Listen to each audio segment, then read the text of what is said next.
Shu funksiyalari mukammal, zo'r o'ylanganda. Hammamizda sevib iste'mol qiladigan Family zavodiga avtomatik PVX rulon vorotalardan o'rnatib berdik.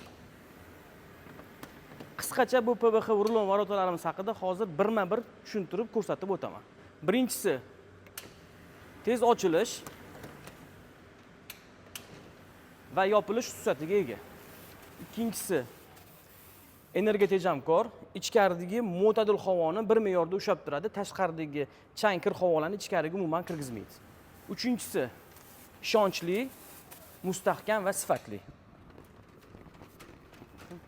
Agar sizlarga ham xuddi shunaqa sifatli va kafolatli avtomatik PVX rulon vorotalar kerak bo'ladigan bo'lsa, pastda telefon raqamlar qoldiramiz. Telefon qilsanglar, borib sizlarni ham korxonalarga xuddi shunaqa avtomatik PVX rulon vorotalardan o'rnatib beramiz. Mir Avtomatika kompaniyasi har doim mijozlar uchun eng zo'r va eng sifatli mahsulotlarni tavsiya qiladi. Hammanglarga rahmat.